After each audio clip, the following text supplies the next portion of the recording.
on, everybody? Welcome back to the MPP, the Known Patrick podcast, and this is episode number 60, the big 60. Hopefully, everyone's having a great week. Thursday night football last night. Noah and I picked the Cowboys to win. They gave it a hell of a fight. CeeDee Lamb went out injured. But the Lions ended up getting the win. Jahmyr Gibbs, 3 touchdowns. And offense of the Lions look good. Didn't the Lions safety or cornerback go out injured, I think. He's out for the season now. Um, but yeah, no and I lost 16 points right down the drain, just like that. But we still have the rest of the week. It is a hard schedule this week, so um, yeah. Yeah, Louis upset if you can hear my cat. Oh, yeah, the Cowboys defense didn't hold up. That was the one worry that we had when making the pick, was that if they'd be able to stop the Lions offense, who had kind of been struggling. But Yeah, um, yeah, unfortunately they could not stop them. They did keep up on offense pretty well, or as well as they could. But yeah, two interceptions from Dak, both tips, I think, tipped tipped passes. yeah. Um, I yeah, heard a little rough game. Keenan Williams didn't really have a good game, and well, of course, you give up 3 touchdowns. I mean, kind of in the second half, they kind of contained Jahmyr Gibbs in the first half in Montgomery, but yeah, tough. They gave up what, four Yeah. rushing touchdowns, I think? Yeah, I think so. I mean, they were they're keeping it close even midway through the third. I think they just lost it at the end there. And then when they were trying to make the little comeback, they just uh couldn't do it. So, Yeah, yeah, tough one, but hey, you win some, you lose some. We did take a risk with the Cowboys. But I think their offense is still good enough to win some games here down the stretch. So we'll see uh who they play against. I'm not completely sure, but um yeah, yeah, without CD Lamb, it might be a little harder for them to make the playoffs. So that was a really important game for them, though, and also the Lions. So, man, that yeah, NFC is going to be fun to watch here down the stretch. yeah. Yeah, in that division, you have the Packers going for the playoffs, the Lions, and the Bears holding the number Yeah, one seed. and they're all super close. I think 9-3, 9-3, or 10-3, 10-3, 9-3-1. And then the Lions are Eight now eight and and five, eight and five, so 8-6. I don't know, 8-5, 8-5. eight I and think they were five. 7-5 going this last night. Yeah, so. Yeah, very competitive, like it has been for the past few years.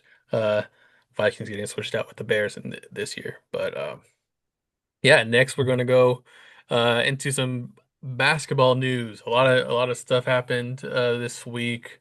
Um, the the most surprising one uh, out of the two, which is a little crazy, but the Clippers Yeah, uh, did not officially cut Chris Paul yet, but they have sent him home. So it seems like they're most likely going to just end up cutting him from the team. Uh, and they cut him during his farewell season, which he did announce earlier this year. The Clippers are 6-17 right now and don't own their first round pick. Of course, who owns it? The Oklahoma City Thunder. who So, is uh, 21 and one now? 22 yeah, and they've only one. lost once this year. I think they're winning today, so they're probably going to win that game. They were winning by almost 20 at, in the third or half, maybe.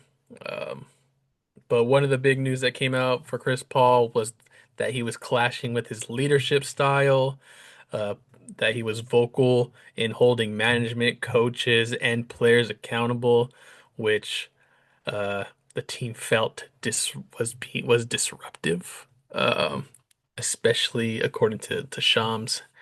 Ty Lue was not on speaking terms with him for several weeks, and he would not accept a meeting with Chris Paul when Chris Paul asked to talk about where the team was headed.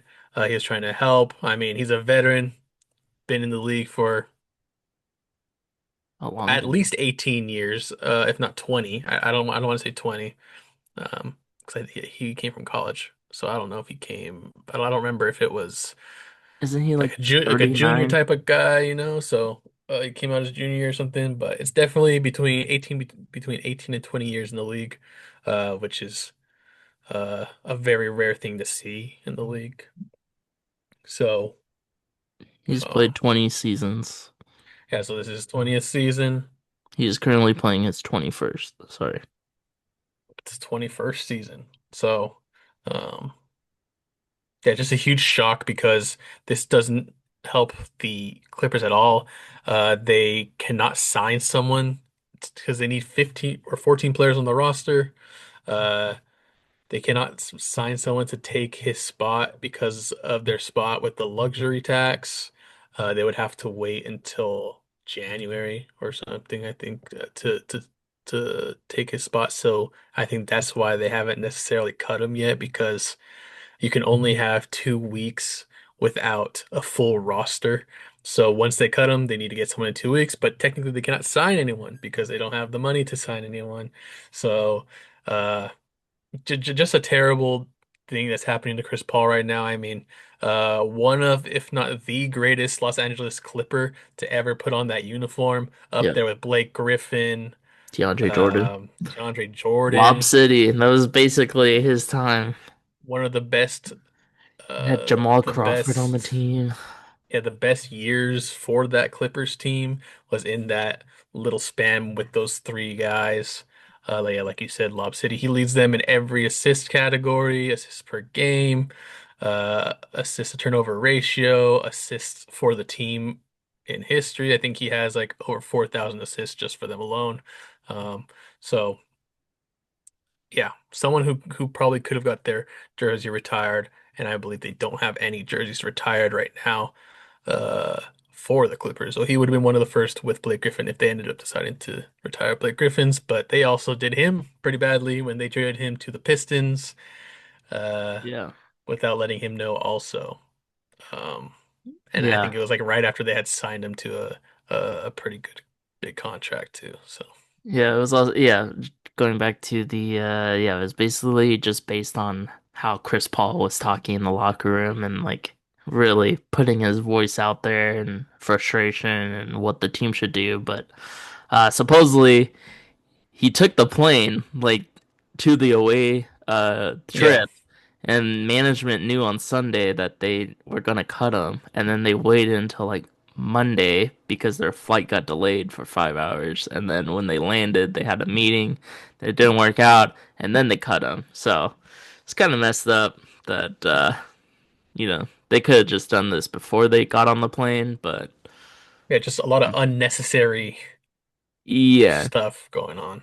yeah, Um, he didn't have to have him fly on the plane. Unprofessional. Yeah. Um, And then he was on Obviously, FaceTime with Blake Griffin and DeAndre Jordan afterwards. yeah. And then obviously or the Clippers owner, Steve Ballmer, in the middle of the lawsuit for the paying under the table type thing is going on with Kawhi, Yeah. who has also not been great and is still missing time, I think now a few weeks after this a new injury came up. He's also been kind of speaking out, uh, just does not seem happy there. Mhm. So So it's a mess. It's a it mess. is just a mess with the Clippers. And yeah, it's just a move that it seems like Chris Paul was trying to help the team overall, and they got rid of him for trying to be a good veteran player, which is very The other interesting. veterans didn't like how veteran this guy was. He Basically. didn't like how they were trying to help, but this seems to follow. I mean, stuff like this happens a lot. It seems like with James Harden around. I'm not saying it's James Harden, but it seems like when I mean, we've seen it with the Nets, we've seen it with the Rockets, but Chris Paul and Harden did play with the Rockets together on the Rockets together. So, um, yeah, just a lot of drama going on with those veterans over there. Like I said, Kawhi, Chris Paul, and Yeah, James Kawhi's not Harden. helping the situation. He's just sitting on the bench, just minding his own business. Yeah, but the Clippers Crazy. seem like for the foreseeable future are not going to be very good, and they have no chance to really become good because they don't own any of their picks until I think we talked about it before, like until 2031, until they have full control over their picks because they have swaps. Other teams control the better of the swaps. So you have teams like OKC next year who I think have it still they can swap, and I think the Pelicans have something that they can swap. Like it's just a few teams out there that or maybe it's the Rockets or the Yeah. Nets, something like that. But yeah, that was something that went on, and then right after 2 days later or a day later, we get Giannis trade request news. And then they say, oh, well, he requested it before the season even started. And Yeah. he was giving the The Milwaukee Bucks a Knicks. 25 game um, window to see how they performed.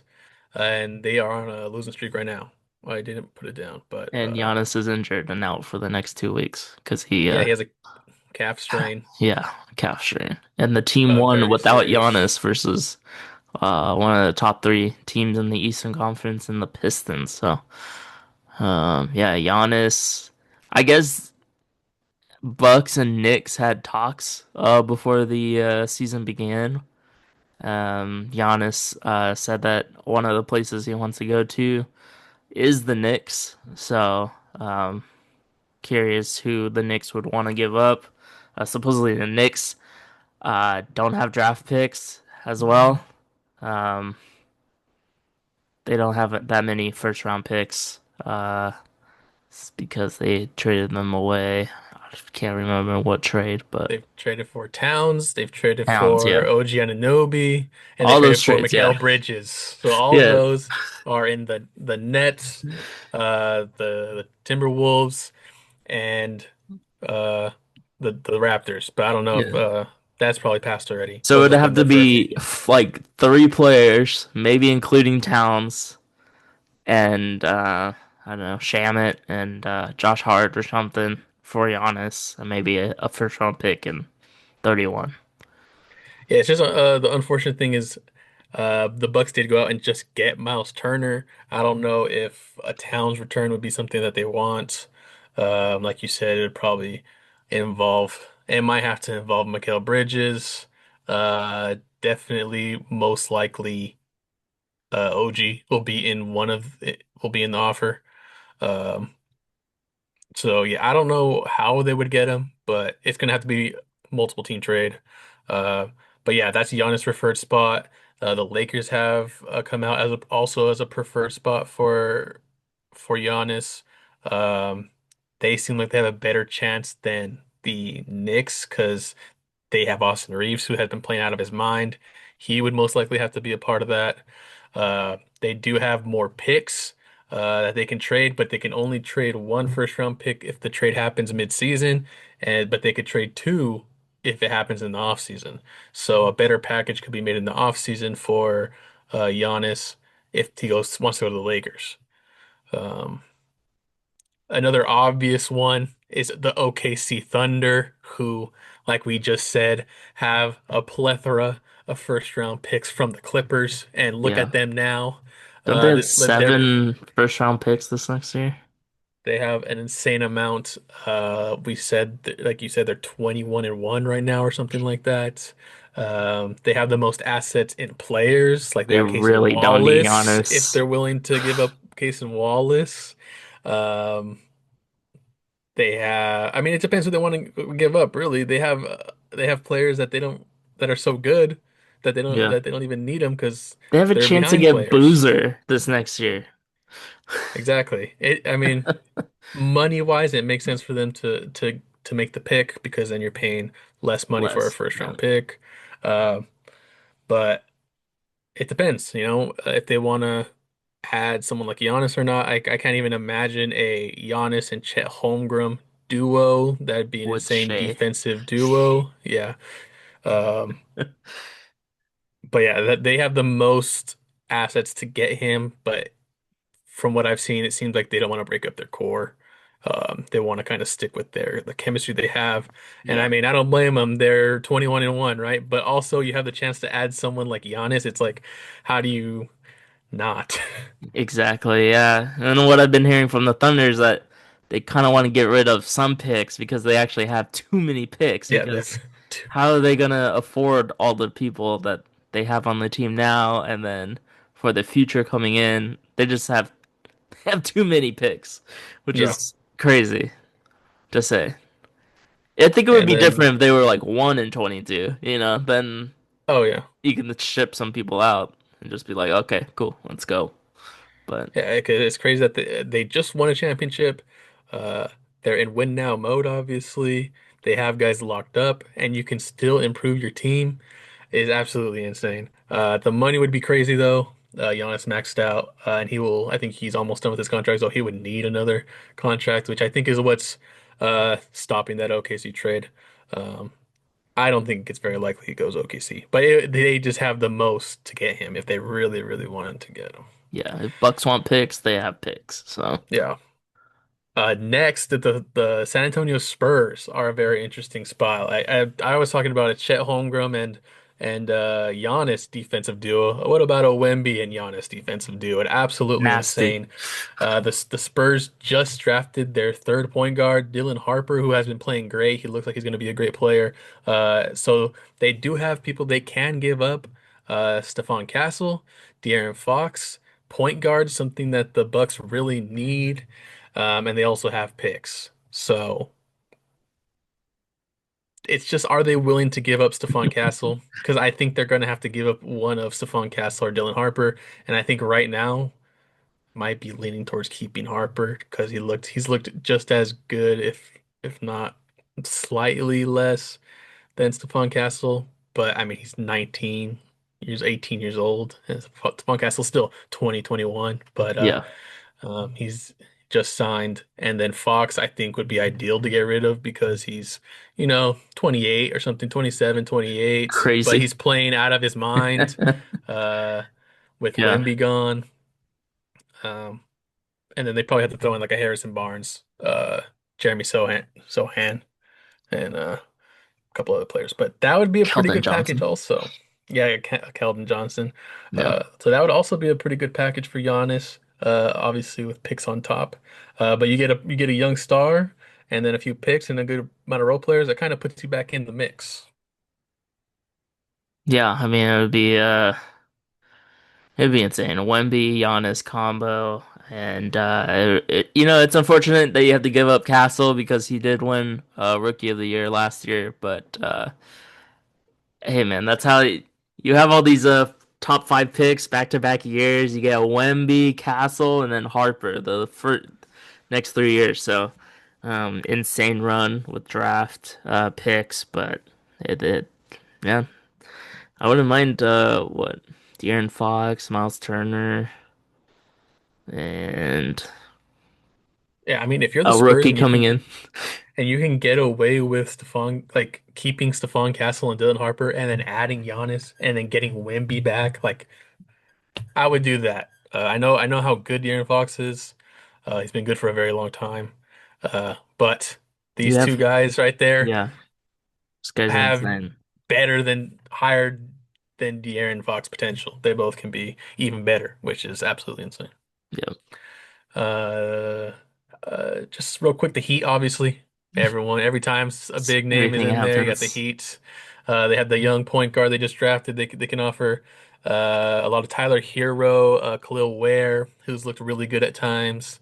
He's only 20 years old, center, power forward center. So, and they have a couple picks they can offer. So that's another good offer they could get if they really want to try to turn it around kind of quickly. Um, you add Hero, who can play point and then Khalil Ware, who's a good young player, and then picks, and another young player who hasn't played yet for the Heat, 19-year-old point guard, shooting guard also. So that's another option. Like I said, Heat are always involved with those. Um, a big one was the Rockets. They have Jabari Smith Jr. Um, they'd probably want to try to keep Sengun, Thompson, and KD, obviously. They could try to get rid of Reed Shepherd in that Eason, yeah, Tari Tari Eason. Eason, and then obviously the picks that they also have there. Um, you add Giannis to that group. with KD, Thompson, Sengun, another solid group there. They might be the most likely to make that trade offer. Um, but I don't know, man. Still a tall lineup. I mean, we'll have to see like who even makes the offer because there are a lot of good options here for play, like and a lot of teams who getting Giannis to put you over the top. Like the Spurs, it would definitely speed up their process.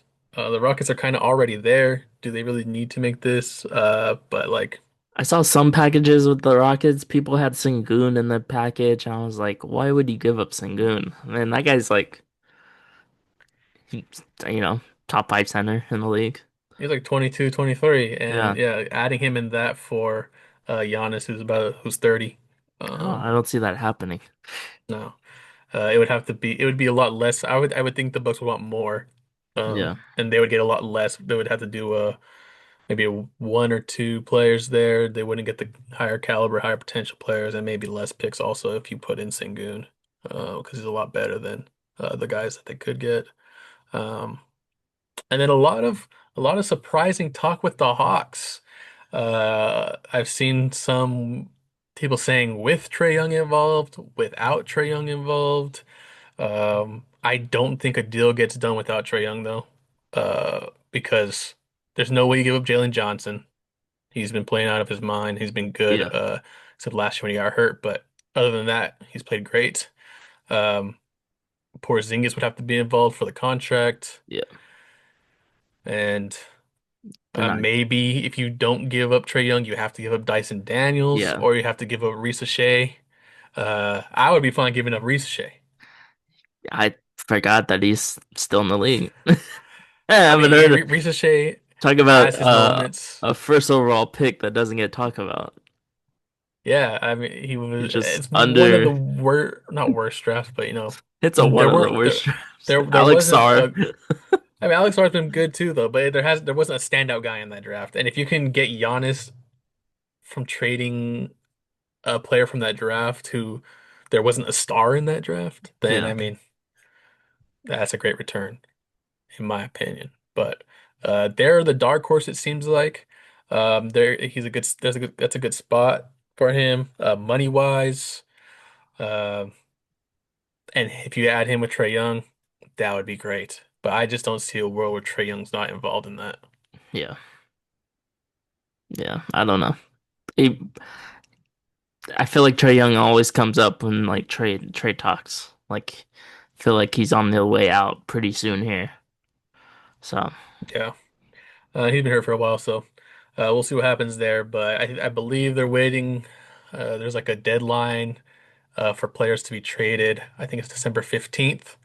Like if you want to add certain players to a trade, there are certain ones that cannot be traded if they had just signed a contract back to the team, which like Porzingis would have to be in that, I think.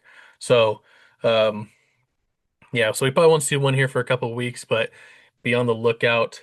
If he does get traded, it will most likely be between December and early January. I think if it passes that, then at that point he'll be coming back to play. And if he comes back and he steps foot on the court in a Bucks uniform, I don't think he's getting traded. It's either he's gone, we're not like we won't see him in a Bucks uniform again, or it'll be off season. yeah.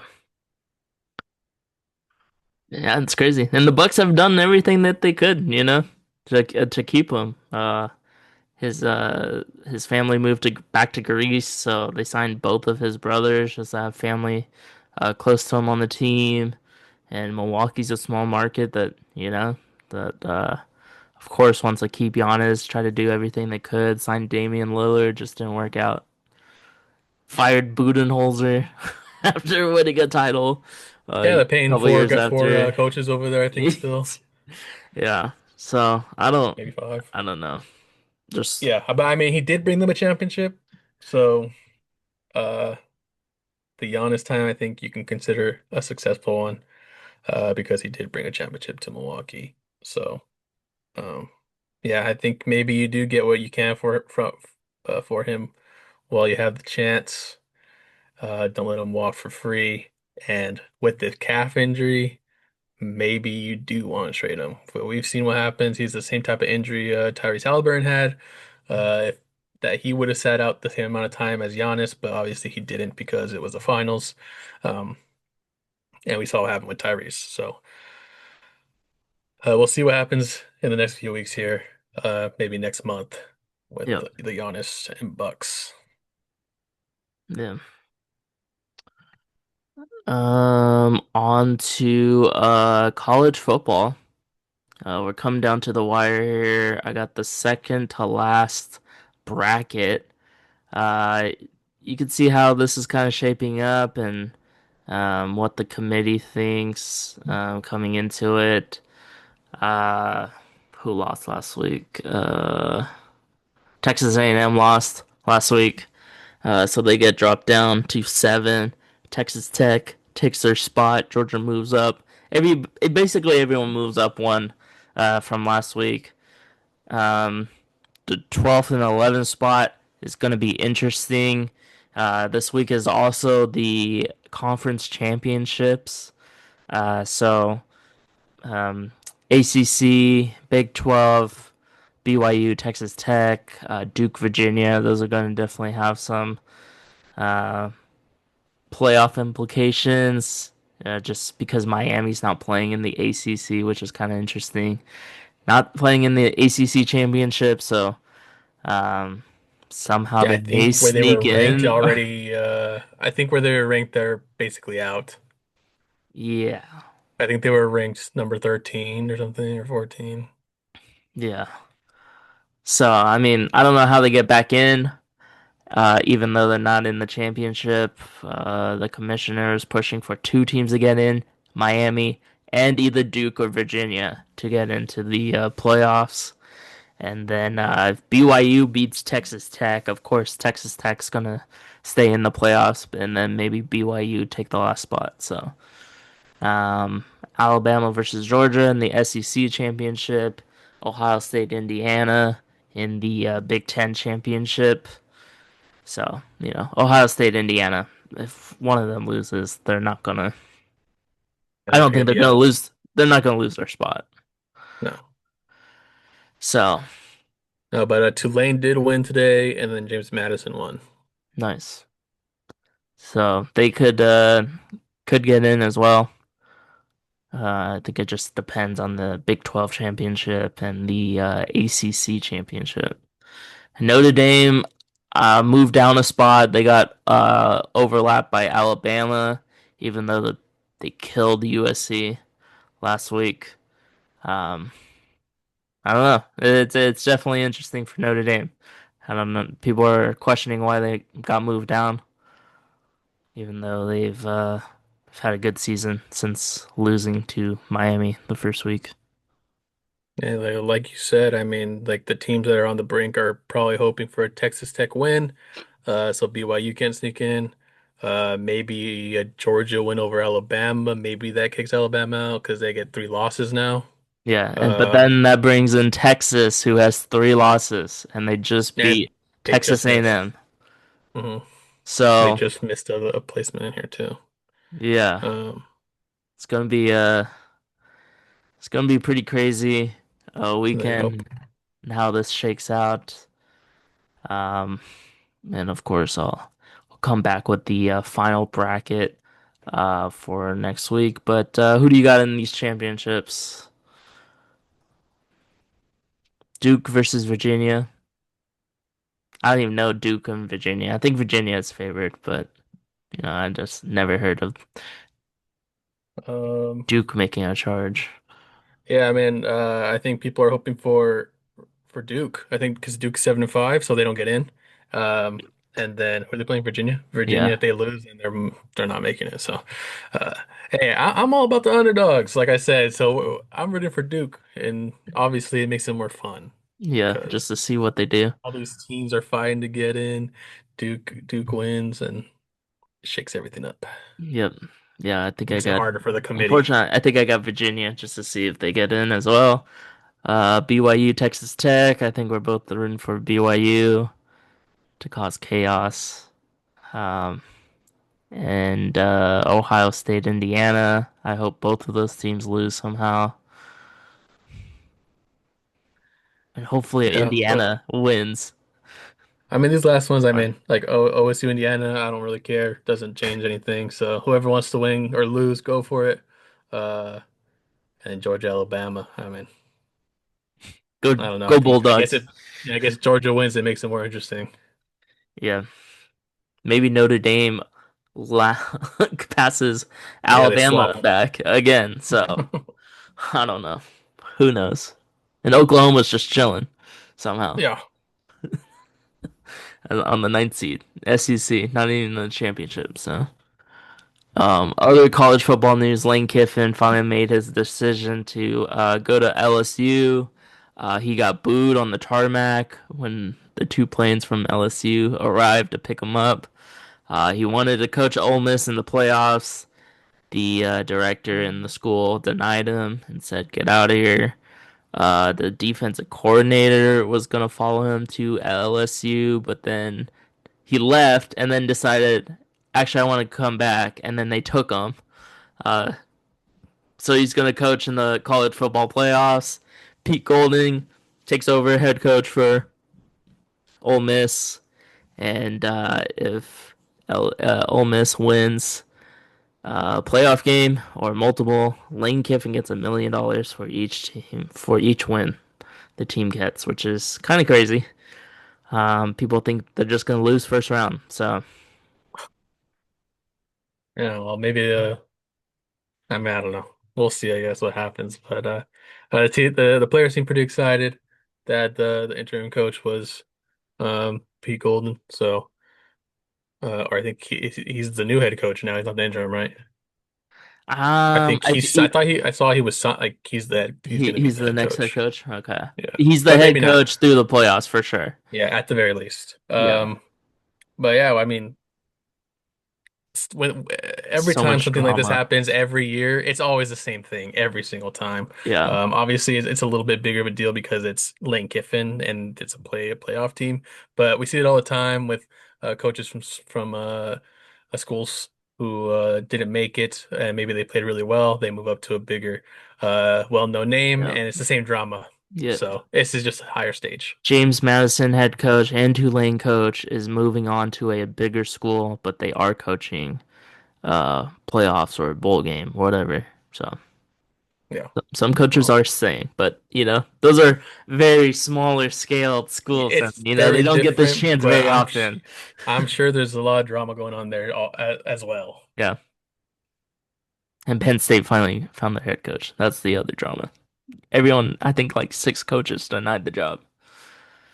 Mike Tomlin was in talks because Big Ben said that he should go to Penn State and leave the Steelers. So, Nice. But yeah, I mean, Penn State's a tough one because they're losing the quarterback, so you're gonna have to basically start over.